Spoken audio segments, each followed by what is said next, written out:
Hello दोस्तों, नमस्कार दोस्तों। आपको पॉलिटिकल विंग्स में स्वागत करता हूं। दोस्तों, मैं आज आपको गोपाल कृष्ण गोखले के जो राजनीतिक विचार हैं उसके बारे में बताऊंगा। दोस्तों,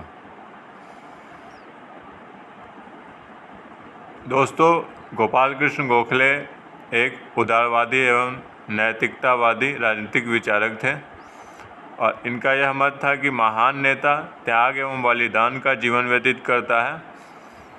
नेक्स्ट पॉइंट था इनका दोस्तों, वह व्यक्ति देश की सच्ची सेवा कर सकता है जो पूर्णतः उज्जवल चरित्र तथा धार्मिक प्रवृत्ति वाला हो। यानी कि दोस्तों, ये किसी भी व्यक्ति को धार्मिक माने होना उचित समझते थे और अच्छा नेता के लिए आपको चरित्रवान होना जरूरी है। ये इनकी दोस्तों विशेषताएं थी। फिर नेक्स्ट पॉइंट है दोस्तों, उनका मत था कि कष्टों एवं सहयोग की भावना तथा सादे जीवन के अभाव में राष्ट्रवाद एक जीती जागती शक्ति नहीं बन सकती है। ये बोलते हैं दोस्तों कि राष्ट्रवादी शक्ति तभी आ सकता है किसी भी अन्य नेता में यदि वो कष्ट अगर सहा हो जीवन में, अपने जीवन काल में, और वो अपना जीवन एक सादा जीवन जिया हो। नहीं कि अगर नेता बन जाए तो उसके पास ज़्यादा धन और संपत्ति प्राप्त हो जाएगा, ज़्यादा शक्ति भी प्राप्त हो जाएगा।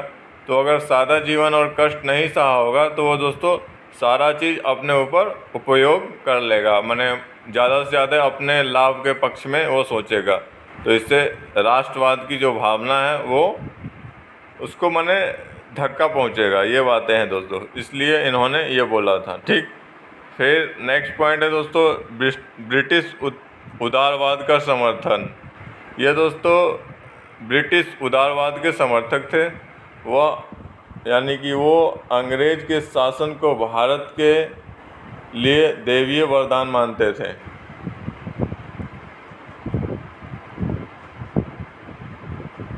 दोस्तों, इन्हें यह पूर्ण विश्वास था कि एक नवीन अंग्रेज जो राज्य होगा, वो एक नवीन अंग्रेज राजनीतिक का उद्भव होगा और भारत के संस्कृति का उद्भव होगा, भारत के साथ न्याय करेगा। ठीक है।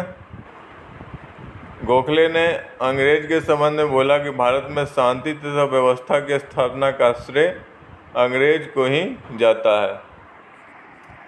फिर दोस्तों, अंग्रेजों ने भारतीय समाज में पाश्चात्य शिक्षा के द्वारा भारत के सामाजिक जो रूढ़िवादिता थी उसको नष्ट किया है। फिर नेक्स्ट पॉइंट है दोस्तों, उन्होंने ये बताया कि 1902 ईस्वी में जब वो बजट भाषण दे रहे थे तो इन्होंने ये बोला कि यह हमें महसूस कराया जाना चाहिए कि ब्रिटिश सरकार को बोला कि हमारी सरकार यद्यपि विदेशी कार्यकर्ताओं की है परंतु इनका भावना राष्ट्रीय है और ऐसी सरकार जो कि भारतीयों की भलाई के लिए अन्य दूसरी चीज़ों को गवर्नर स्थान देती है, जो कि भारतीयों के प्रति किए गए असामान्य जनक व्यवहारों को ऐसी समझती जैसे कि अंग्रेज़ों के साथ व्यवहार किया गया है। यानी कि वो अंग्रेज और भारतीयों को एक समान समझते हैं उनके दृष्टिकोण में। यानी कि गोपाल कृष्ण गोखले इस तरह से मानते थे कि ब्रिटिशर भारतीयों के साथ कोई दुर्व्यवहार नहीं करते हैं और भारतीयों के भलाई के लिए कार्य करते हैं। अगर भारतीयों को विदेश में किसी प्रकार की प्रॉब्लम होती है तो वो अपना प्रॉब्लम समझते थे, जैसे कि अंग्रेज़ों के साथ प्रॉब्लम हुआ हो और उसका वो सॉल्यूशन ढूंढते थे। ठीक है दोस्तों। फिर नेक्स्ट पॉइंट है दोस्तों, वो उग्रवादियों की आलोचना करते थे। यानी कि ये गर्म दल वाले जो लोग थे उनकी वो आलोचना करते थे। ये कभी भी गोपाल कृष्ण गोखले कभी भी दोस्तों हिंसा के या आंदोलन के ज़्यादा वो समर्थक थे नहीं। ये मांग के द्वारा ही अपने चीज़ों को रखना चाहते थे। ठीक है दोस्तों।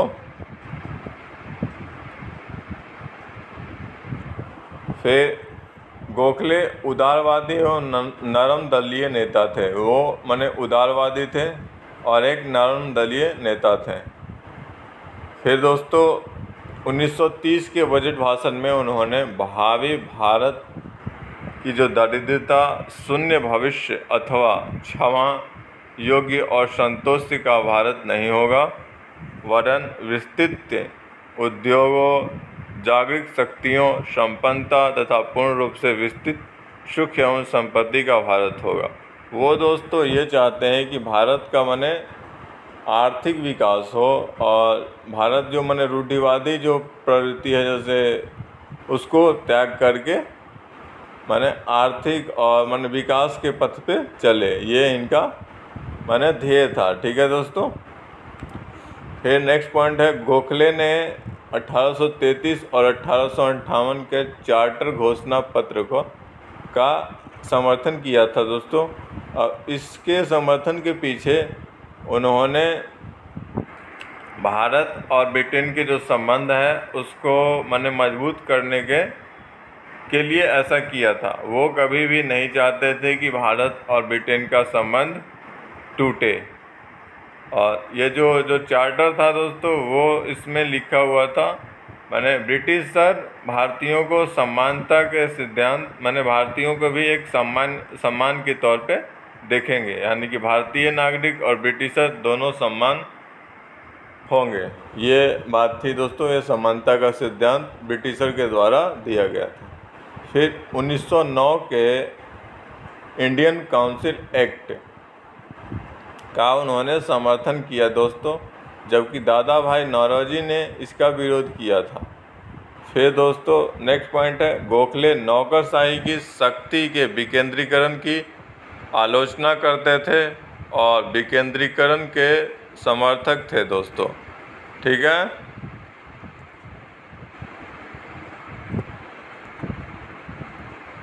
फिर दोस्तों इनका जो है राष्ट्रवाद के पोषक के तौर पे अगर देखा जाए तो ये दोस्तों गोखले निष्ठापूर्ण प्रयास द्वारा तत्कालिक समाधान को करने के पक्षधर थे, यानी कि जो भी समस्याएं हैं उसको एक निष्ठापूर्ण ढंग से वो करने के पक्षधर थे। उन्होंने दोस्तों 12 जून 1909 ईस्वी को भारत सेवक समाज की स्थापना की थी।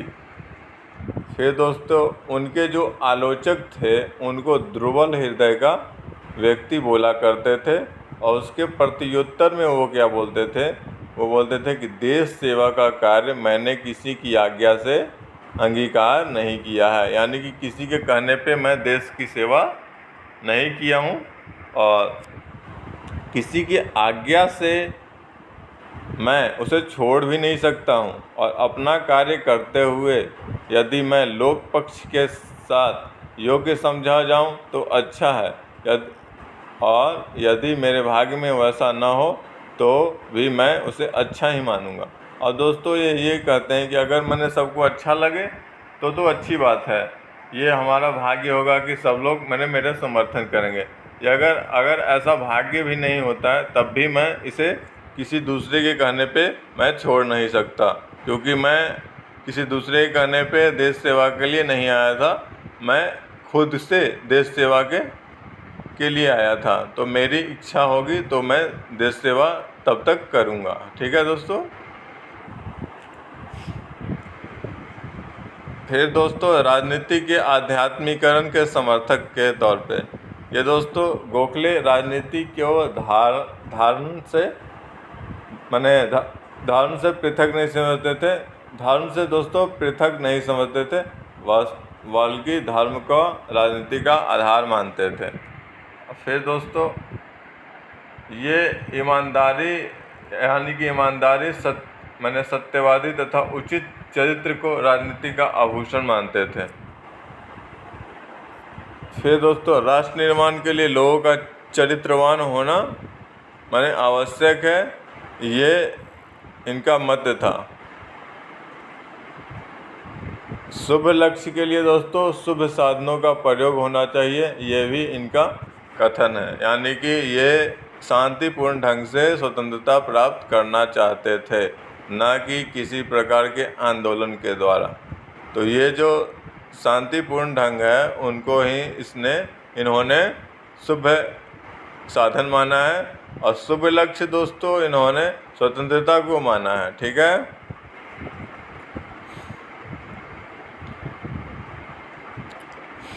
फिर दोस्तों स्वशासन पर विचार इनका क्या है, यह स्वशासन के समर्थक हैं। ठीक है। फिर दोस्तों इनके अनुसार स्वशासन का अर्थ ब्रिटिश अभिकरण के स्थान पर भारतीय अभिकरणों का प्रत्यक्ष स्थापित करना था और विधान परिषदों का विस्तार तथा सुधार करते करते उन्हें वास्तविक निकाय बना देना चाहिए और जनता को सामान्यतः अपने मामले के प्रबंध करने का प्रबंध स्वयं देना चाहिए। यानी कि दोस्तों ये बोलते थे कि मैंने ब्रिटिशर को धीरे धीरे हमें सारे अधिकार हैं वो दे देना चाहिए। और दोस्तों ये जो क्षेत्रीय स्तर पे ही जनता अपने जो भी कार्य है वो खुद से करे, ऐसा व्यवस्था बना देना चाहिए। ऐसा ब्रिटिशर को सिखाना चाहिए भारतीयों को। फिर दोस्तों वह इंग्लैंड में होने वाले सभी जो परीक्षाएं थी उसको भारत में करवाने के समर्थक थे और नियुक्तियों का जो आधार होगा वो प्रतियोगी परीक्षा होनी चाहिए, यह उनकी मांग थी। ठीक है दोस्तों।